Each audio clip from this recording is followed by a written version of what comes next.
વડોદરા શહેરના Panigate police station વિસ્તારમાં શ્રાવણ માસ દરમિયાન ચાલી રહેલી જુગારની પ્રવૃત્તિ સામે પોલીસે કાર્યવાહી કરી છે. પાણીગેટ પોલીસની સર્વેલન્સ ટીમને બાતમી મળી હતી કે અજબડી મિલના ગ્રાઉન્ડમાં બાવળની ઝાડીઓમાં કેટલાક શખ્સો પત્તા પાના વડે હારજીતનો જુગાર રમી રહ્યા છે. બાતમીના આધારે પોલીસે સ્થળ ઉપર દરોડો પાડી જુગાર રમતા કુલ 4 શખ્સોને ઝડપી પાડ્યા હતા. પોલીસે તેમની પાસેથી કુલ રૂપિયા 23,380નો મુદ્દામાલ કબજે કર્યો હતો. પોલીસે અંગ ઝડતીના રૂપિયા 9,280, જમીન દાવના રોકડા રૂપિયા 4100, 2 મોબાઈલ ફોન કિંમત રૂપિયા 10,000 તેમજ 52 પત્તા કબજે કર્યા હતા. આ મામલે પાણીગેટ પોલીસ સ્ટેશનમાં જુગારધારા કલમ 12 મુજબ ગુનો નોંધી કાયદેસરની કાર્યવાહી હાથ ધરવામાં આવી છે. પકડાયેલા શખ્સોમાં સુમિત પરમાર, વિશાલ ઠાકોર, હરીશ પરમાર અને રાકેશ પોટેનો સમાવેશ થાય છે. આ કાર્યવાહી પોલીસ ઇન્સ્પેક્ટર A.B. પટેલ સહિત પાણીગેટ પોલીસ સ્ટેશનની સર્વેલન્સ ટીમ દ્વારા કરવામાં આવી હતી. દિલ્હીમાં 80મા આઝાદી દિનની ઉજવણી અંગે કોંગ્રેસ મુખ્યાલય ખાતે રાષ્ટ્રધ્વજ ફરકાવવાના કાર્યક્રમ દરમિયાન વંદે માતરમ ગીતના ગાનને લઈને વિવાદ સર્જાયો છે.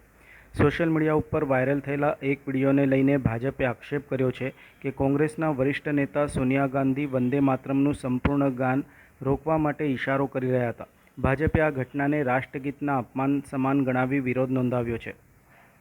જો કે કોંગ્રેસે ભાજપના આક્ષેપોને ફગાવી દીધા છે. કોંગ્રેસના જણાવ્યા મુજબ સોનિયા ગાંધી વંદે માતરમનું ગાન રોકવાનો કોઈ પ્રયાસ કરી રહ્યા ન હતા, પરંતુ કાર્યક્રમ દરમિયાન કોંગ્રેસ અધ્યક્ષ મલ્લિકાર્જુન ખડગે માટે ખુરશીની વ્યવસ્થા કરવા અંગે વાત કરી રહ્યા હતા. આ મામલે કર્ણાટકના મેંગલુર સ્થિત ઉરવા પોલીસ સ્ટેશનમાં ભાજપના નેતાઓ વિકાસ કે અને રાજગોપાલ દ્વારા સોનિયા ગાંધી વિરુદ્ધ ફરિયાદ નોંધાવવામાં આવી છે. ફરિયાદમાં વંદે માતરમના ગાન દરમિયાન સોનિયા ગાંધીના હાવભાવનો ઉલ્લેખ કરીને તેમને સંપૂર્ણ ગાન રોકવા માટે ઇશારો કર્યો હોવાના આક્ષેપ કરવામાં આવ્યો છે. આ સમગ્ર મામલે હવે વડોદરા શહેર ભાજપ દ્વારા પણ વિરોધ નોંધાવવામાં આવ્યો હતો. સોનિયા ગાંધી માફી માંગે તેવી માંગ સાથે શહેર ભાજપના કાર્યકરો દ્વારા કેન્ડલ માર્ચ યોજવામાં આવી હતી. મોટી સંખ્યામાં કાર્યકરો કેન્ડલ માર્ચમાં જોડાયા હતા અને વંદે માતરમ ગીતનું સન્માન જાળવવાની માંગ સાથે સૂત્રોચ્ચાર કર્યા હતા. વડોદરા શહેર ભાજપ પ્રમુખ જયપ્રકાશ સોનીએ આક્ષેપ કર્યો હતો કે વંદે માતરમ જેવા રાષ્ટ્રીય ગીતના સન્માન સાથે કોઈપણ પ્રકારનું સમાધાન ન થવું જોઈએ. તેમણે સમગ્ર મામલે સોનિયા ગાંધી દ્વારા માફી માંગવામાં આવે તેવી માંગ કરી હતી.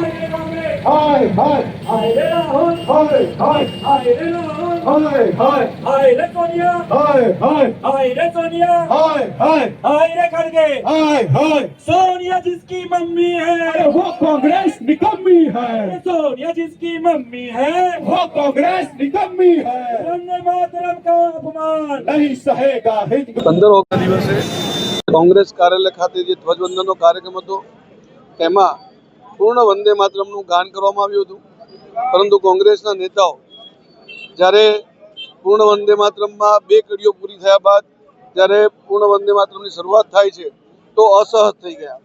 અસહજ થવાથી અટક્યા નહીં. સોનિયાજી, ખડગેજી, રાહુલ ગાંધી એના ઇશારાઓથી ખાસ કરીને સોનિયાજી ગીતને બંધ કરવા માટેનું કહે છે, પરંતુ કોઈ સમજાવે છે કે આ વંદે માતરમ હવે રાષ્ટ્રગીત તરીકે સંસદની અંદર પણ પારિત થઈ ગયું છે, એનો આપણે બંધ નહીં કરી શકીએ, છતાં પણ ઇશારાથી બંધ કરવાનું કહે છે. ખૂબ શરમજનક ચેષ્ટા કરે છે. ખરેખર આ બહુ જ સખત શબ્દોમાં અમે વખોડી કાઢીએ છીએ. કેન્ડલ માર્ચ પણ એટલા માટે કરી છે કે વંદે માતરમ એક માતૃભક્તિ, આપણે જે માટીમાં જન્મ લીધો છે એનું માતૃભક્તિ માટેનું ગાન છે. બંકિમચંદ્ર ચટ્ટોપાધ્યાયજીએ આજથી 150 વર્ષ પહેલાં આની શરૂઆત કરી હતી, એનું ગાન રચના કરી હતી અને અનેક શહીદોએ આ વંદે માતરમ બોલતા બોલતા ફાંસીના માંચડે ઝૂલી ગયા છે. અનેક સ્વાતંત્ર્ય વીરોએ આ વંદે માતરમ બોલીને સ્વતંત્રતા અપાવી છે. અંગ્રેજો પણ જે વંદે માતરમના નારાથી ગભરાતા હતા એ જ પ્રકારનો ગભરાટ આ કોંગ્રેસના નેતાઓમાં પણ જોવા મળી રહ્યો છે. મને લાગે છે કે ભારતના નાગરિકો કોઈ આ વસ્તુને સહન નહીં કરી લે, કારણ કે આપણે માતૃભક્તિની જે વાત કરીએ છીએ એ વંદે માતરમ ગાન છે. આપણે વંદે માતરમને સ્વીકાર્યું છે અને આપણે સૌ આને સન્માન આપીએ એ જ સૌને આપના વતી અપીલ કરું છું. કારેલીબાગ વિસ્તારમાં વિશ્વામિત્રી નદીના કિનારે આવેલ શ્રી કામનાથ મહાદેવ મંદિર વર્ષોથી વડોદરાવાસીઓની આસ્થાનું કેન્દ્ર રહ્યું છે. મંદિરના ગર્ભગૃહમાં બિરાજમાન શિવલિંગ સ્વયંભૂ હોવાનું સ્થાનિક ધાર્મિક માન્યતાઓમાં કહેવાય છે. અને તે જમીનના સ્તરથી નીચે પ્રકટ થયેલું હોવાનું માનવામાં આવે છે. કામનાથ મહાદેવ સાથે મહર્ષિ વિશ્વામિત્રની તપસ્યા અને મેનકા સાથે જોડાયેલી પૌરાણિક માન્યતા પણ પ્રચલિત છે. કહેવાય છે કે આ વિસ્તાર મહર્ષિ વિશ્વામિત્રની તપોભૂમિ હતો અને મેનકાના કારણે તેમનો તપભંગ થયો હતો. કામની ઉત્પત્તિ સાથે જોડાયેલી આ માન્યતાને કારણે સ્વયંભૂ શિવલિંગનું નામ કામનાથ મહાદેવ પડ્યું હોવાનું સ્થાનિક લોકો માને છે. કામનાથ એટલે મનોકામના પૂર્ણ કરનાર નાથ. આ શ્રદ્ધા સાથે ભક્તો ભગવાન શિવને દૂધ અર્પણ કરી દૂધાભિષેક કરે છે. લગ્નમાં બાધા, દાંપત્ય જીવનની મુશ્કેલીઓ કે કૌટુંબિક પ્રશ્નો જેવા મનોકામનાઓ સાથે અનેક શ્રદ્ધાળુઓ અહીં ભગવાન મહાદેવને પ્રાર્થના કરતા હોવાનું મંદિર સાથે સંકળાયેલા લોકો જણાવે છે. મંદિરના પૂજારીજીના જણાવ્યા અનુસાર કામનાથ મહાદેવને વડોદરાના રક્ષક દેવ તરીકે પૂજવામાં આવે છે. સાચી શ્રદ્ધા અને ભક્તિભાવ સાથે ભગવાનની આરાધના કરનાર દરેક ભક્તની મનોકામના પૂર્ણ થાય તેવી પ્રાર્થના અહીં કરવામાં આવે છે. શ્રાવણ સોમવાર ભગવાન શિવની આરાધના માટે વિશેષ મહત્ત્વ ધરાવતો દિવસ હોવાથી આજે પણ મંદિર પરિસરમાં ભક્તિનો માહોલ જોવા મળે છે. ભક્તો બિલ્વપત્ર, ફૂલ અને દૂધ અર્પણ કરી ભગવાન શિવનો અભિષેક કરે છે અને હર હર મહાદેવ તથા ઓમ નમઃ શિવાયના જયઘોષથી સમગ્ર મંદિર પરિસર ગુંજી ઉઠે છે. શ્રાવણના પવિત્ર માસમાં કામનાથ મહાદેવના દર્શન માટે ઉમટતા ભક્તો માટે આ મંદિર નથી, પરંતુ વર્ષોથી જળવાયેલી આસ્થા, શ્રદ્ધા અને મનોકામનાનું પાવનધામ છે. વડોદરાના રક્ષક નવનાથ છે, એમાં કામનાથ મહાદેવ એ સ્વયંભૂ લિંગ છે અને અનેકો વર્ષો પુરાણિક લિંગ છે. અને ભગવાન કામનાથ મહાદેવ વડોદરાના પૂર્ણ રક્ષક દેવ અને વડોદરાના અને અનેક દુનિયાના ભાવિક ભક્તોના મનોકામના પૂર્ણ કરનાર ભગવાન સ્વયંભૂ કામનાથ મહાદેવ છે. આજથી પવિત્ર શ્રાવણ માસથી શરૂઆત થાય છે. આજે મઘા નક્ષત્રથી શ્રાવણ માસથી શરૂઆત થાય છે. શ્રાવણ માસ એટલે ભગવાન શિવને અતિ પ્રિય માસ છે. આ માસની અંદર ભગવાન શિવનું પૂજન અર્ચન એ શ્રેષ્ઠ ફળદાયી છે. કારણ કે શ્રાવણ માસની અંદર ભગવાન શિવનો વાસ પૃથ્વીલોક પર હોય છે. જ્યારે પૃથ્વીલોક પર ભગવાન શિવનો વાસ હોય ત્યારે શિવ ભક્તિ કરવાથી મનુષ્ય જીવનની અનિષ્ટતા દૂર થાય છે. શ્રાવણ માસ દરમિયાન ભગવાનને પંચોપચાર દ્રવ્ય, ભગવાનને ગંગાજળ, પંચામૃત, વિવિધ દ્રવ્યોથી અભિષેકાત્મક પૂજન અર્ચન કરવાથી શ્રેષ્ઠ લાભની પ્રાપ્તિ થાય છે. આજકાલ આપણને વિશેષ રોગો જોવા મળે છે, જેમ કે કેન્સરના દર્દીઓ વધી રહ્યા છે, કિડનીના, હાર્ટના દર્દીઓ વધી રહ્યા છે. તો શિવ એ રક્ષક દેવ છે, આરોગ્યના કારક ભગવાન શિવ છે.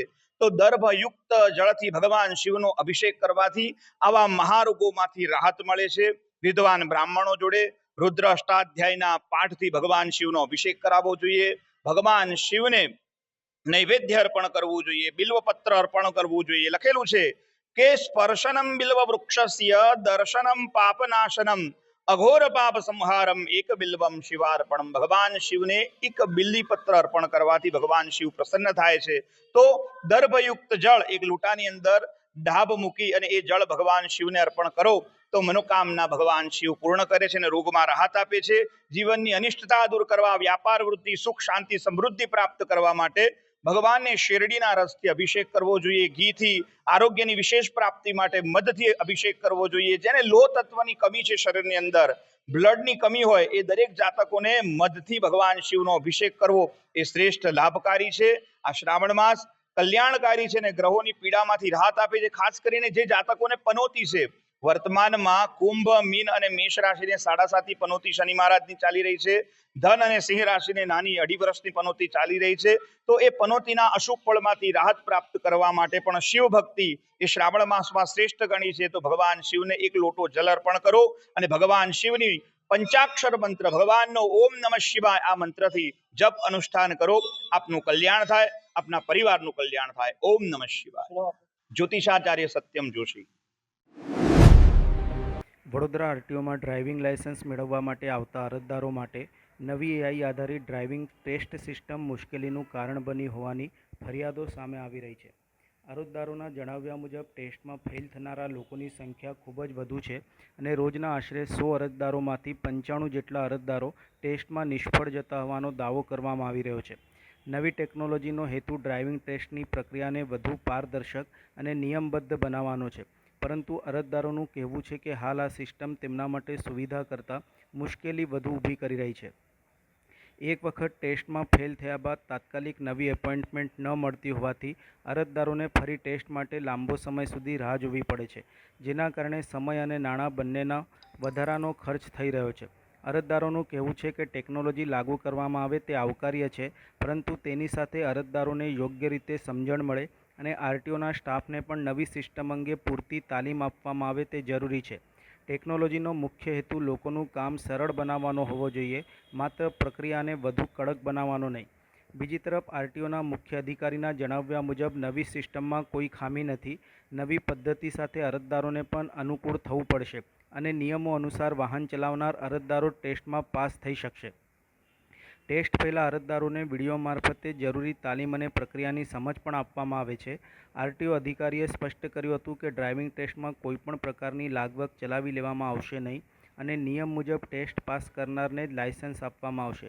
એટલે કે નવી સિસ્ટમમાં માનવીય દખલ ઘટાડીને નિયમોના આધારે નિર્ણય લેવાના પ્રયાસ કરવામાં આવી રહ્યા છે.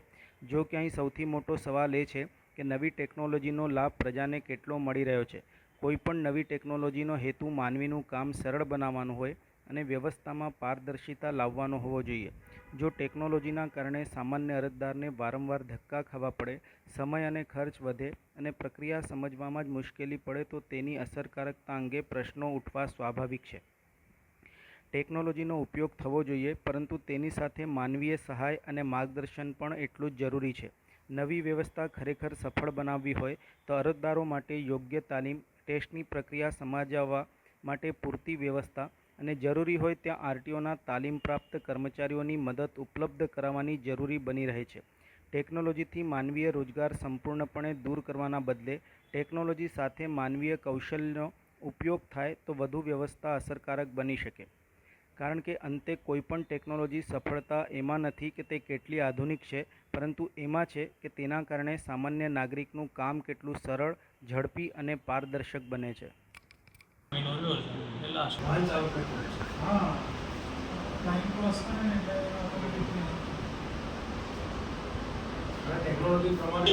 તો સિસ્ટમ મંજૂરી આપશે નહીં. અરજદારે બહાર નીકળતી વખતે આવ્યું છે. આ ટેસ્ટ તમારે માત્ર 60 સેકન્ડની અંદર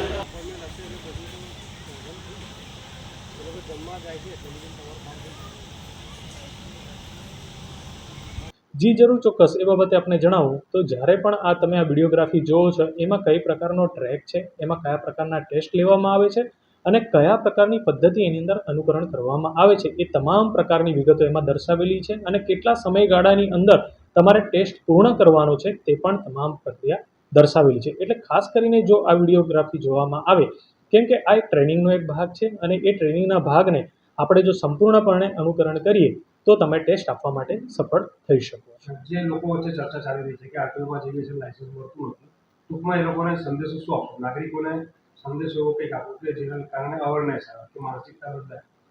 જી જરૂર, ચોક્કસ. એ બાબતે આપને જણાવી દઉં કે દેશભરની અંદર અકસ્માતોનું પ્રમાણ પણ ઘણું બધું વધી રહ્યું છે અને ઘણા ખરા અંશે લોકોમાં ટ્રાફિક અવેરનેસના અભાવે કાં તો ટ્રાફિકના રૂલ ન પાડવાના કારણે પણ આવા અકસ્માતો થતા હોય છે.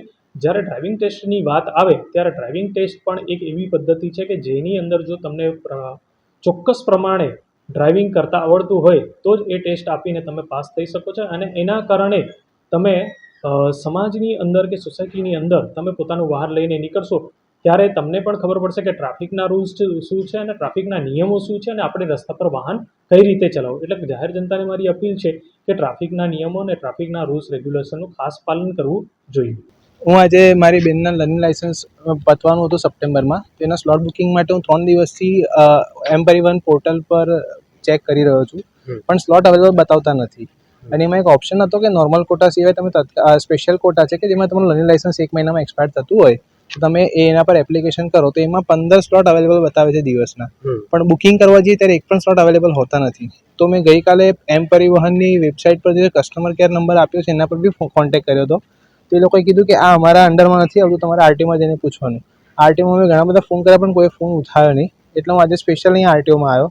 તો અહીંયા આગળ આવીને પૂછું છું તો કહે છે કે અમને કશી ખબર નથી કે આવા સ્લોટ અબાઉટ ટુ એક્સપાયર લાઇસન્સવાળા ક્યાંથી આવ્યા અને કે એના માટે તમારે ફરીવાર લાઇસન્સ રિન્યૂ કરવું પડશે. હવે લર્નિંગ લાઇસન્સ ફરીવાર રિન્યૂ કરવું તો બી અમારે 1200 રૂપિયાનો ખર્ચો થાય. એકવાર 1200 રૂપિયાનો ખર્ચો કર્યો છે ને હજી 1.5 મહિનો બાકી છે, તો બી જો સ્લોટ અવેલેબલ ના હોય તો એ આરટીઓની ભૂલ કહેવાય કે તમારી પાસે તમે નવી ટેસ્ટ ટ્રેક સિસ્ટમ ડેવલપ કરીએ સારી વાત છે, ઇન્ટરનેશનલ સ્ટાન્ડર્ડ લાવો છો, પણ માણસોને બી ઇન્ટરનેશનલ સ્ટાન્ડર્ડના બનાવો ને. એમને કોઈ વસ્તુ તો ખબર છે નહીં કે કઈ રીતે શું ચાલી રહ્યું છે સિસ્ટમમાં. સિસ્ટમમાં તમારું ઓનલાઈન વેબસાઇટ પર બધા સ્લોટ અવેલેબલ બતાવે છે, તો બુકિંગ કેમ નથી કરવા દેતા? તમે અહીંયા આવીને પૂછ્યું? વડોદરા ડભોઈ રોડ ઉપર ધરવાસા ચોકડી નજીક આવેલા શ્રી કૃષ્ણા કાઠિયાવાડી ધાબામાં ભોજનની ગુણવત્તા અને સ્વચ્છતા સામે ગંભીર સવાલો ઉઠ્યા છે. ગ્રાહકોના આક્ષેપ મુજબ ધાબામાં પીરસવામાં આવેલી દાળમાંથી મકોડો અને પનીરના શાકમાંથી વાળ મળી આવ્યા હતા. ઘટનાના પગલે ગ્રાહકોમાં ભારે રોષ જોવા મળ્યો હતો. ગ્રાહક દ્વારા ફરિયાદ કરવામાં આવતા સંચાલક તરફથી બાય મિસ્ટેક થઈ ગયું એવો જવાબ આપવામાં આવ્યો હોવાનો આક્ષેપ છે. બીજી તરફ જ્યાં ભોજન તૈયાર કરવામાં આવે છે તે રસોડાના વિસ્તારમાં પણ ગંદકી જોવા મળ્યાનો દાવો કરવામાં આવી રહ્યો છે, જેના કારણે ધાબામાં ખાદ્ય પદાર્થોની ગુણવત્તા અને સ્વચ્છતા અંગે વધુ સવાલ ઊભા થયા છે. આ માર્ગ ઉપરથી સ્ટેચ્યુ ઓફ યુનિટી ઉપરાંત ચાણોદ અને કરનાળી તરફ જતા અનેક યાત્રાળુઓ અને મુસાફરો પસાર થતા હોય છે અને રસ્તામાં ધાબા રેસ્ટોરન્ટમાં ભોજન કરતા હોય છે. આવી સ્થિતિમાં ભોજનમાં જીવાત કે વાળ જેવી વાંધાજનક વસ્તુઓ મળી આવવાની ઘટના માત્ર ગ્રાહકોની અસુવિધાનો મુદ્દો નથી, પરંતુ ખાદ્ય સુરક્ષા અને જાહેર આરોગ્ય સાથે જોડાયેલો આ ગંભીર વિષય છે. બહારનું ભોજન લેતી વખતે ખાદ્ય પદાર્થોની સ્વચ્છતા અને ગુણવત્તા અંગે સાવચેતી રાખવી જરૂરી છે. વારંવાર બહારનું અસ્વચ્છ અથવા તો અયોગ્ય રીતે તૈયાર થયેલું ખાવાનું આરોગ્ય માટે નુકસાનકારક બની શકે છે. ખાસ કરીને પરિવાર સાથે મુસાફરી કરતા લોકો અને બાળકો માટે ખોરાકની સ્વચ્છતા અંગે વધુ કાળજી રાખવી જરૂરી બને છે. આ ઘટનાના પગલે હવે જિલ્લા આરોગ્ય વિભાગ અને સંબંધિત ફૂડ સેફ્ટી તંત્ર દ્વારા ધાબાની તપાસ કરવામાં આવે છે કે નહીં અને ખાદ્ય પદાર્થોના નમૂના લેવામાં આવે છે કે નહીં તેના ઉપર સૌની નજર છે. જો તપાસમાં બેદરકારી સામે આવે તો જવાબદારો સામે નિયમ મુજબ કાર્યવાહી કરવામાં આવે તેવી માંગ ઉઠી છે. વડોદરામાં બહારનું ખાવા પીનારા માટે ફરી એકવાર ચેતવણીરૂપ કિસ્સો સામે આવ્યો છે. શહેરના અલકાપુરી વિસ્તારમાં આવેલ રાજસ્થાન કુલ્ફીમાં ગ્રાહકને આપવામાં આવેલી કુલ્ફીની ડીશમાંથી જીવડું મળી આવ્યા હોવાનો આક્ષેપ કરવામાં આવ્યો છે. સમગ્ર ઘટનાનો વિડીયો પણ સોશિયલ મીડિયા ઉપર વાયરલ થયો છે. મળતી માહિતી મુજબ ગ્રાહકને પીરસવામાં આવેલી કુલ્ફીની પ્લેટમાં જીવડું જોવા મળતા હોબાળો મચ્યો હતો. આ ઘટનાને લઈને કુલ્ફીની ગુણવત્તા અને ત્યાં જાળવવામાં આવતી સ્વચ્છતા સામે પણ સવાલ ઉઠ્યા છે. આ ઉપરાંત કુલ્ફી ખાધા બાદ એક બાળક બીમાર પડ્યું હોવાના પણ આક્ષેપ કરવામાં આવ્યા છે. જો કે બાળકની તબિયત ખરાબ થવાનું ચોક્કસ કારણ તબીબી તપાસ બાદ જ સ્પષ્ટ થશે. બહારનું ખાવાનું પસંદ કરતા લોકો માટે અવારનવાર આવા કિસ્સાઓ ચેતવણી સમાન બનીને સામે આવતા હોય છે. ખોરાકમાં જીવાત, વાળ કે અન્ય અશુદ્ધિ મળી આવવાના બનાવો પણ થોડા સમય માટે લોકોમાં સાવચેતી જોવા મળે છે, પરંતુ ત્યારબાદ ફરી સ્થિતિ સામાન્ય બની જતી હોય છે. ખાદ્ય ચીજોની ગુણવત્તા જળવાય છે કે નહીં, ખાદ્ય સ્થળોએ હાઇજીનના નિયમોનું પાલન થાય છે કે નહીં અને ગ્રાહકોને સુરક્ષિત ખોરાક મળે છે કે નહીં તેની તપાસ તેની કરવાની જવાબદારી સંબંધિત તંત્રની છે. ત્યારે અલકાપુરીની આ ઘટનાએ પગલે ફૂડ સેફ્ટી વિભાગ દ્વારા તપાસ અને કાર્યવાહી કરવામાં આવે છે કે કેમ તે હવે જોવું રહ્યું. દહેજ જીઆઈડીસીની વિઝન પ્રોડક્ટ્સ પ્રાઇવેટ લિમિટેડ કંપનીમાં વહેલી સવારે આગની ઘટના બનતા અફરાતફરીનો માહોલ સર્જાયો હતો. કંપનીના વેરહાઉસમાં રાખવામાં આવેલા સોલવન્ટના ડ્રમમાં આગ ભભૂકી ઉઠી હતી. આગના પગલે ધુમાડાના ગોટે ગોટા દૂર દૂર સુધી જોવા મળ્યા હતા. ઘટનાની જાણ થતાં ફાયર વિભાગની ટીમો તાત્કાલિક ઘટના સ્થળે આવી પહોંચી હતી. અંદાજે 8 ફાયર ટેન્ડરની મદદથી આગ ઉપર કાબૂ મેળવવાની કામગીરી હાથ ધરવામાં આવી હતી. આગને મોટાભાગે કાબૂમાં લેવામાં આવી હોવાનું ઇન્ડસ્ટ્રીયલ સેફ્ટી એન્ડ હેલ્થ વિભાગના ડેપ્યુટી ડાયરેક્ટર દિનેશ ગામિતે જણાવ્યું હતું. દિનેશ ગામિતના જણાવ્યા મુજબ આગ વેરહાઉસમાં રાખેલા સોલવન્ટના ડ્રમમાં લાગી હતી. મહત્વની વાત એ છે કે આ ઘટના સમયે વેરહાઉસની અંદર કોઈ કર્મચારી હાજર ન હતો, જેના કારણે જાનહાનિ ટળી હતી. કંપનીના પ્રતિનિધિઓ સાથેની વાતચીત મુજબ પણ તમામ લોકો સુરક્ષિત હોવાનું જાણવા મળે છે. ડ્રમમાં રહેલા સોલવન્ટ સંપૂર્ણપણે બળી જાય ત્યારબાદ જ આગ સંપૂર્ણપણે ઓલવાશે અને તેમાં હજુ 1 થી 1.5 કલાક જેટલો સમય લાગી શકે છે તે આ સમાચાર લખાય છે તે દરમિયાન અધિકારીએ જણાવ્યું હતું. આગ લાગવાનું ચોક્કસ કારણ હજુ સ્પષ્ટ થયું નથી. જો કે સોલવન્ટ ઢોળાવા અથવા તો સ્ટેટિક ચાર્જના કારણે આગ લાગી હોવાની પ્રાથમિક શક્યતા વ્યક્ત કરવામાં આવી રહી છે. સમગ્ર ઘટનાની તપાસ બાદ જ આગનું ચોક્કસ કારણ અને થયેલા નુકસાનની વિગતો સામે આવશે.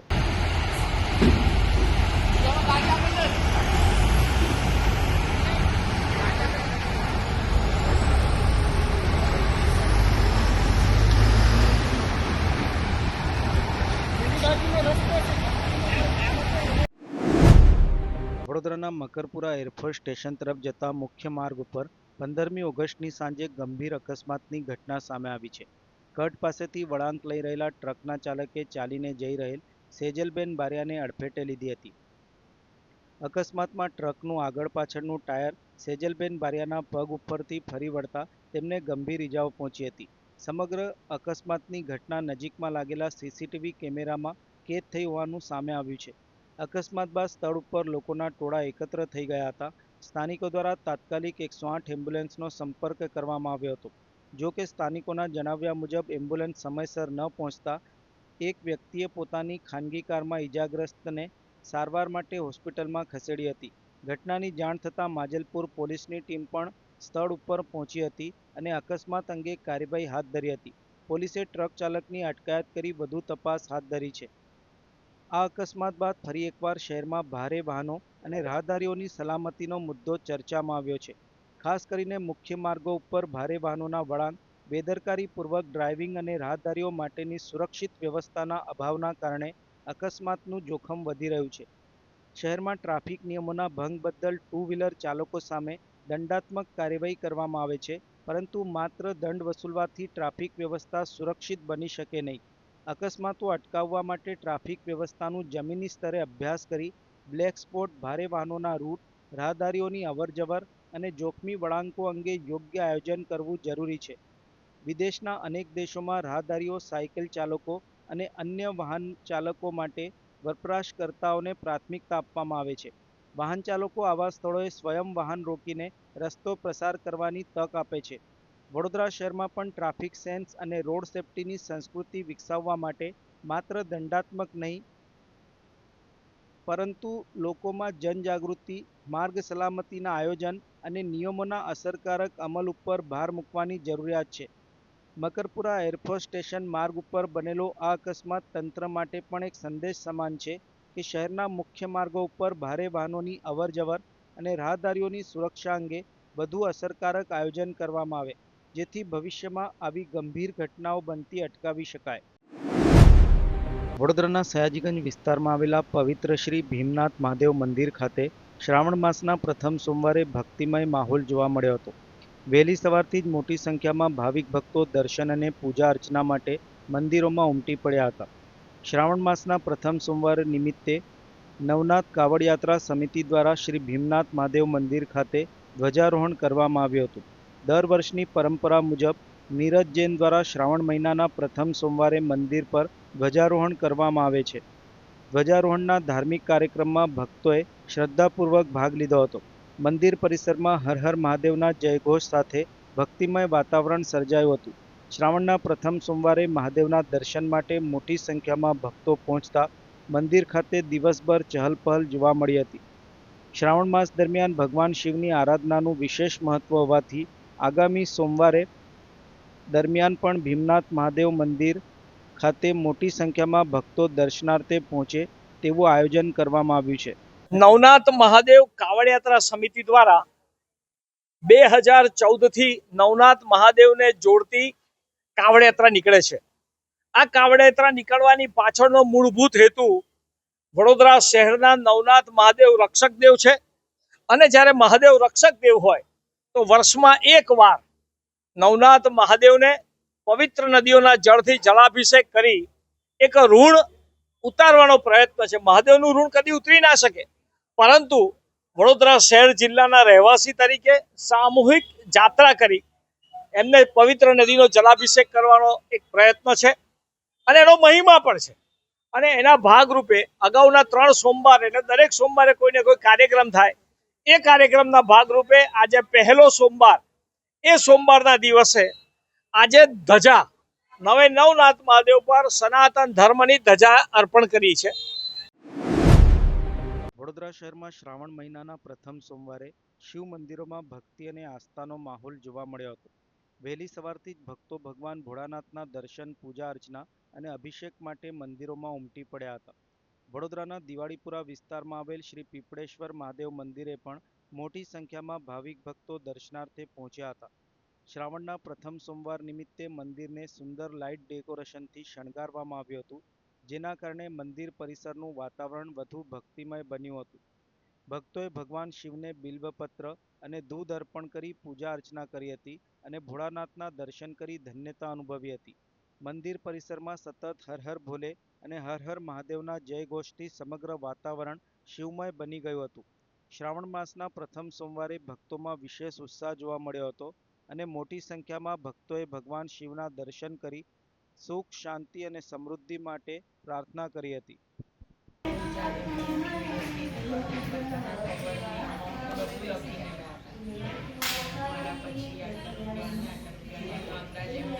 ટાગોરનગર સોસાયટી મધ્યમાં આવેલું પીપળેશ્વર મહાદેવ મંદિર સર્વ ભક્તોની આસ્થા છે. શ્રદ્ધાથી સેવા પૂજા કરે છે. સર્વેની મનોકામના પૂર્ણ થાય છે. છેલ્લા 25 વર્ષથી અહીંયા ભક્તો પૂજાપાઠ કરવા માટે આવે છે, શ્રદ્ધાથી પૂજા કરે છે અને મનવાંછિત ફળ પ્રાપ્ત થાય છે. આજના વિશેષ દિવસમાં ભગવાન પીપળેશ્વર ભગવાનને જલ અભિષેક, બિલ્વપત્ર ચડાવે, કારા તલ ચડાવે, અલગ અલગ ધાન્યની પૂજા થાય. પ્રથમ સોમવાર ચોખા ધાન્યથી પૂજા થાય છે, બીજો સોમવાર તલથી પૂજા થાય, ત્રીજો સોમવાર મગથી પૂજા થાય, ચોથો સોમવાર જવ અને કમળ 108 સહસ્ત્ર નામથી પૂજા અહીંયા કરવામાં આવે છે. મારું નામ દત્તુ મહારાજ. અધિકારીઓ અને કર્મચારીઓના શારીરિક તેમજ માનસિક સ્વાસ્થ્યને પ્રોત્સાહન આપવા મહત્વપૂર્ણ પહેલ કરવામાં આવી છે. મકરપુરા પોલીસ સ્ટેશન ખાતે નિરામય વેલનેસ સેન્ટરની શરૂઆત કરવામાં આવી છે. આ પહેલના સંદર્ભમાં રોટરી ઇન્ટરનેશનલ સાથે MOU પણ કરવામાં આવ્યું છે. પોલીસ કમિશનર નરસિમ્હા કુમારના હસ્તે નિરામય વેલનેસ સેન્ટરનું ઉદ્ઘાટન કરવામાં આવ્યું હતું. પોલીસ અધિકારીઓ અને કર્મચારીઓ સતત બંદોબસ્ત, કાયદો અને વ્યવસ્થાની ફરજ તથા વિવિધ પડકારજનક પરિસ્થિતિઓ વચ્ચે પોતાની ફરજ બજાવતા હોય છે. આવી સ્થિતિમાં તેમના શારીરિક સ્વાસ્થ્યની સાથે માનસિક તંદુરસ્તી પણ જળવાઈ રહે તે જરૂરી છે. આ બાબતને ધ્યાનમાં રાખીને વડોદરા પોલીસ દ્વારા વેલનેસ સેન્ટરની શરૂઆત કરવામાં આવી છે. સેન્ટરનો મુખ્ય ઉદ્દેશ પોલીસ કર્મચારીઓમાં ફિટનેસ, સ્વાસ્થ્ય અને તણાવમુક્ત જીવનશૈલીને પ્રોત્સાહન આપવાનો છે. રોટરી ઇન્ટરનેશનલ સાથે કરવામાં આવેલા MOUના માધ્યમથી પોલીસ કર્મચારીઓના સ્વાસ્થ્ય અને સુખાકારીને લઈને કરવામાં આવેલા રહેલા પ્રયાસોને વધુ વેગ મળવાની શક્યતા છે. પોલીસ કર્મચારીઓ દિવસ-રાત લોકોની સુરક્ષા માટે ફરજ બજાવતા હોય છે, ત્યારે તેમના સ્વાસ્થ્યની ચિંતા કરતી આવી પહેલ પોલીસ વિભાગ માટે પણ મહત્વપૂર્ણ માનવામાં આવી રહી છે. પોલીસ કર્મચારી શારીરિક અને માનસિક રીતે સ્વસ્થ હશે તો જ તેઓ વધુ સારી રીતે પોતાની ફરજ બજાવી શકશે. તેથી નિરામય વેલનેસ સેન્ટર માત્ર ફિટનેસ માટેની સુવિધા નહીં, પરંતુ પોલીસ કર્મચારીઓના સમગ્ર સ્વાસ્થ્ય અને સુખાકારી તરફ વડોદરા પોલીસના અભિગમનું પ્રતિબિંબ છે. વડોદરા શહેર police physical infrastructure, technological support system અને ઓપરેશનલ પ્રિપેરેડનેસ સાથે વડોદરા શહેરવાસીઓના સુરક્ષા અને સલામતી માટે નિરંતર પ્રયત્નશીલ છે. શહેરના પોલીસ અધિકારી કર્મચારીઓ આ દિશામાં 24/7/365 ડેઝ કામ કરતા હોય છે. પરંતુ પોલીસ અધિકારી અને કર્મચારીઓ કેટલાક પ્રકારના હેલ્થ રિસ્કથી પણ પીડિત હોય છે. એમના જે work style, criminal anti social element સાથે નિરંતર ઇન્ટરેક્શન અને એક હોસ્ટાઇલ એન્વાયરમેન્ટમાં કામ કરવાના લીધે એમના સ્ટ્રેસ એન્ડ સ્ટ્રેન અને એમને હેલ્થને ઇમ્પેક્ટ કરે છે, જેને લીધે એમને સપોર્ટ સિસ્ટમની જરૂરિયાત પડે છે. આજે રોટરી ઇન્ટરનેશનલ સાથે વડોદરા શહેર પોલીસ એક મેમોરેન્ડમ ઓફ અન્ડરસ્ટેન્ડિંગ તહેત મકરપુરા પોલીસ સ્ટેશન ખાતે એક નિરામય હેલ્થ એન્ડ વેલનેસ સેન્ટરનું આપણે શરૂઆત કરી છે. આ સેન્ટરમાં આપણા પ્રયાસ છે પોલીસ અધિકારી, કર્મચારીઓ અને એમના પરિવારજનોને નિરંતર હેલ્થ મોનિટરિંગ, એમના ડેટા ને એના એનાલિસિસ, એમના ન્યુટ્રિશનલ એડવાઇસ, એક્સરસાઇઝ માટેના રેજીમ અને જરૂર પડે જ્યારે ઇન્ટરવેન્શનની તૈયારીઓ સાથે આ સેન્ટર આપણે કાર્યરત કરી છે. તો અધિકારી કર્મચારીઓને નિરંતર મળતી આ સેવા આપણા જે ગવર્મેન્ટ ઓફ ગુજરાત તરફથી જે હેલ્થ સપોર્ટ સિસ્ટમ છે આના સાથે ઇન્ટિગ્રેટ કરીને કરવાથી એમના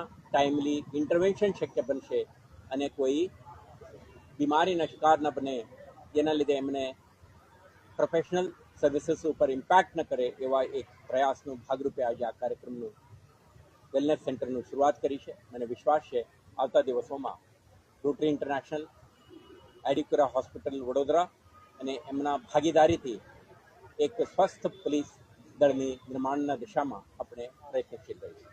થેન્ક યુ.